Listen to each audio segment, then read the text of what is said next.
Hello everyone, welcome to Vindhya Ayurveda classes.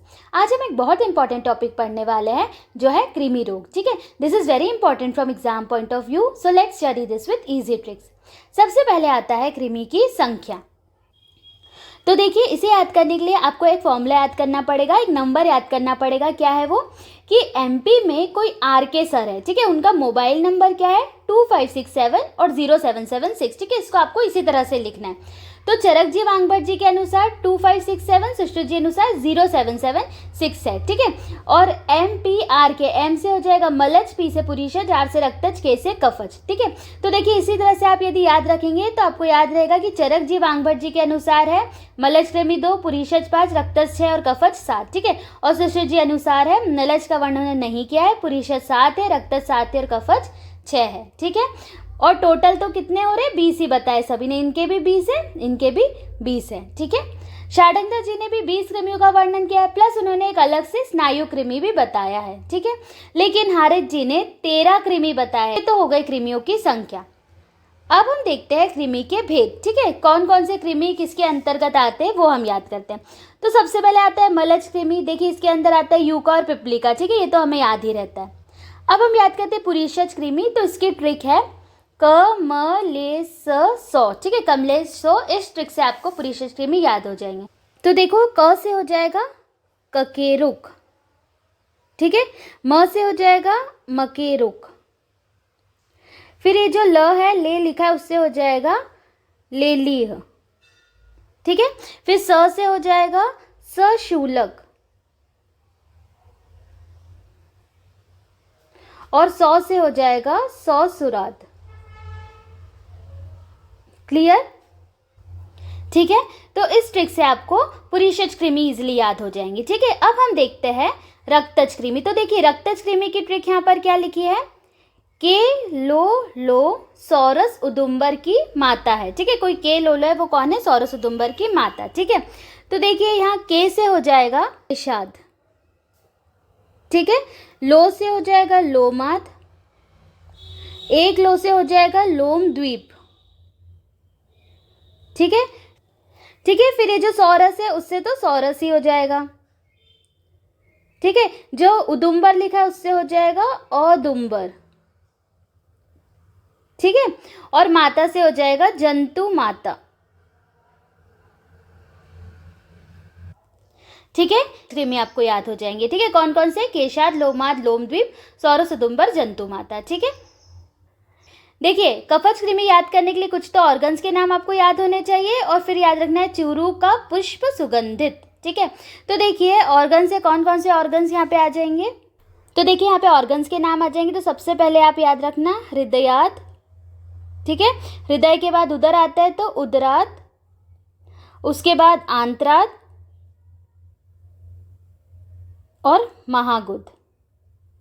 ठीक है, पहले तो चारों ऑर्गन्स आ गए, हृदयात, उदरात, आंत्रात और महागुद। ठीक है, उसके बाद देखिए यहाँ पर लिखा है चूरू, तो चूरू से तो चूरू ही हो जाएगा। ठीक है, पुष्प से याद रखना है आपको दर्भ पुष्प, है ना, और जो सुगंधित है उससे हो जाएगा सौगंधिक। ठीक है, तो देखिए इस तरह से आपको कफज कृमि इजिली याद हो जाएंगे। कौन कौन से, हृदयात, उदरात, आंत्रात, महागुद, चूरू, दर्भपुष्प और सौगंधिक। ठीक है, कफज कृमि हो गए। रक्तज कृमि में हमने क्या पढ़ा, केशाद, लोमाद, लोमद्वीप, सौरस, उदुम्बर, जंतु माता। ठीक है, पुरीषज का था ककेरुक, मकेरुक, लेली, सशूलक और सौसुरात, और मलज कृमि में यूका और पिपलिका। ठीक है, तो ये सारे नाम आप ये ट्रिक से इजिली याद कर सकते हैं। अब हम देखते हैं कृमि, उनके निदान, आश्रय, स्वरूप और उत्पादक लक्षण। देखो सबसे पहले हम निदान देखते हैं। ठीक है, तो मलज कृमि के निदान क्या है, वृजावर्जन, है ना, यदि हाइजीन मेंटेन नहीं करते हैं तो मलज कृमि होंगे। ठीक है, रक्तज के क्या है, रक्तज का है कुष्ठ के निदान। ठीक है, जो भी कुष्ठ के निदान है वही रक्तज कृमि के निदान है। कफज कृमि के निदान और पुरीषज के सेम है, क्या है, गुड़, तिल और दधी का अत्यधिक सेवन करना। ठीक है, तो इससे कौन से हो गए, कफज और पुरीषज।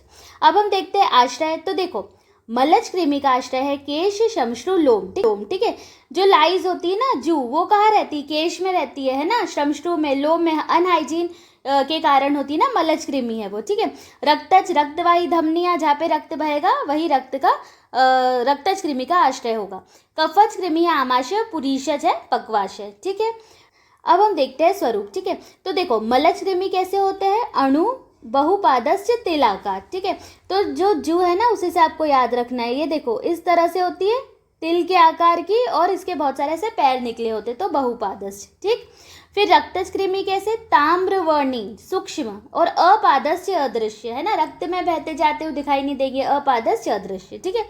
फिर आता है कफज कृमि कैसे होते हैं, पृथु चपटे और गंडू पदाकार, ठीक है, ये याद रखना है।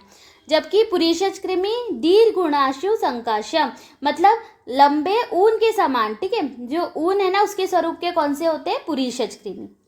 अब हम देखते हैं इनके उत्पादक लक्षण, मतलब क्या क्या लक्षण पैदा करेंगे। तो देखिए मलज कृमि कोट कंडू, है ना, जू क्या करती है, कंडू ही उत्पन्न करती है, तो कोट कंडू किसमें, मलज कृमि। रक्तज कृमि में केश श्रमश्रु नख लोम पतन और तरुण अस्थि भग्न, ठीक है, या तरुण अस्थि नाशी किसका है, रक्तज कृमि। कफज कृमि का है ज्वर, अरुचि और शवथु, है ना, ये तीन चीज आपको याद रखनी है। जबकि पुरीशस जो है ना उसके लक्षण क्या होंगे, गुदकंडू, अतिसार और पांडु।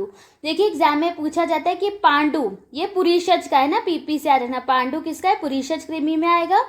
जबकि ज्वर जो है, ज्वर अरुचि शवथु, ये आएगा कफज कृमि का लक्षण है, ठीक है। तो ये हो गए कृमि के निदान, आश्रय स्वरूप और उत्पादक लक्षण है, बहुत इंपॉर्टेंट, एग्जाम में इससे क्वेश्चन आते हैं। अब हम देखते हैं कृमि की चिकित्सा।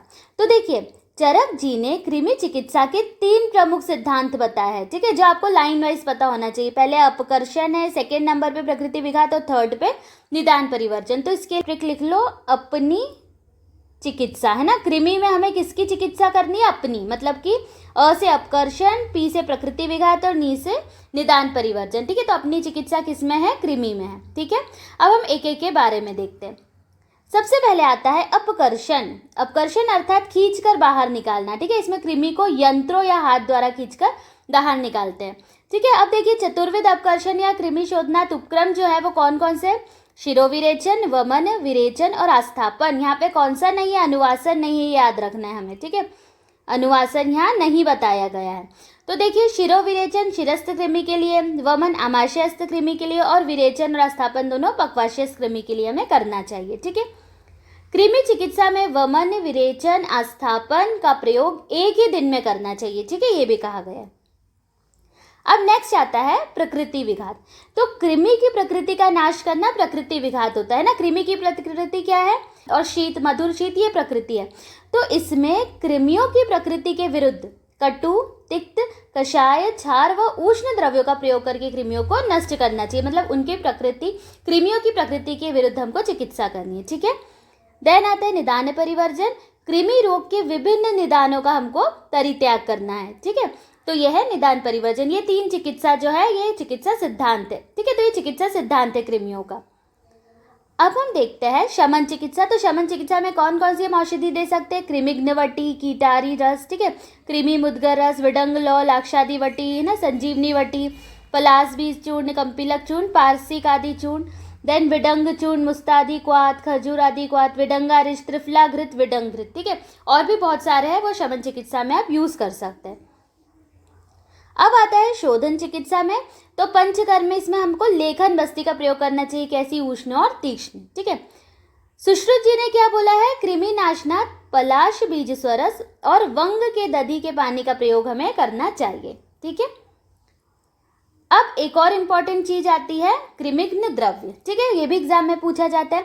सबसे पहले आते हैं स्फीत कृमि, ठीक है, टेप वर्म जिसे बोलते हैं। तो उसके लिए क्या क्या यूज किया है, पूगफल, कंपिलक और दाड़िम चूर्ण, ठीक है, ये यूज कर सकते हैं। तो इसको आप यहाँ पे ट्रिक लिख लो, पका अनार, अनार मतलब दाड़िम, ठीक है, पका अनार क्या करता है, स्फूर्ति लाता है, ठीक है, स्फूर्ति से स्फीत हो जाएगा, पका से हो जाएगा प से पूगफल, क से कंपिलक, अनार से दाड़िम चूर्ण, ठीक है। तो पका अनार स्फूर्ति लाते, इस तरह से आप याद कर सकते हैं। देन कम्स अंकुश कृमि या हुकवर्म, ठीक है, इसमें हमने यूज किया यवानी सत्व और भल्लातक तेल।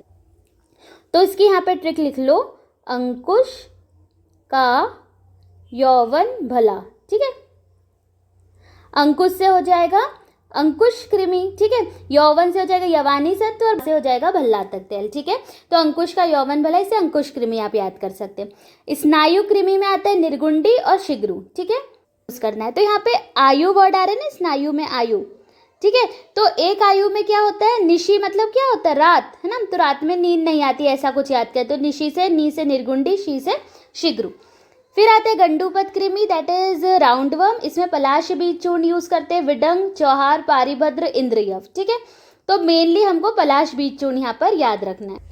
फिर देखिए, फिर आता है तंतु कृमि, ठीक है, थ्रेड वर्म। इसमें नीम मेनली यूज हो रहा है, नीम, एलुआ और चिरायता। ठीक है, तो इसको इस तरह से लिख लो, एक नीच तंतु। ठीक है, एक नीच तंतु, इस तरह से कुछ याद हो जाएगा। एक से एलुआ, ठीक है, नी से हो जाएगा नीम और च से चिरायता। ठीक है, बाह्य कृमि में क्या क्या यूज किया इन्होंने, धतूरा, पारद, नीम, वचा, कदम। ठीक है, ठीक है, मतलब जो भी कांटे वाली इस टाइप की चीजें ना, देखो कदम भी इस तरह से दिखता है ना, कदम का फूल, धतूरा भी कुछ इसी तरह से कांटे वाला है ना। तो धतूरा, कदम, पारद, नीम, वचा, ये सब यूज करिए बाह्य कृमि में। ठीक है, और श्लीपत कृमि फिलेरियासिस में शाखोटक। क्लियर। तो इस तरह से आप कृमिघ्न द्रव्य यहाँ पर याद कर सकते हैं। तो हमने कृमिघ्न द्रव्य देख लिए, फिर हमने शोधन चिकित्सा देख ली कृमि में, शमन चिकित्सा कृमियों की देख ली। फिर जो 3 मेन सिद्धांत है, ठीक है, कौन कौन से, अपकर्षण, प्रकृति विघात और निदान परिवर्जन कृमि चिकित्सा के, ये यहाँ पर देख लिए हैं। एंड वेरी इंपॉर्टेंट चीज, कृमि के निदान, आश्रय स्वरूप, उत्पादक लक्षण, ये भी कंप्लीट हुआ। सभी कृमि के जो भेद है, नाम है, वो भी हमने यहाँ पर देख लिए हैं। So I hope you like this topic. Do share, like it, subscribe. Thank you.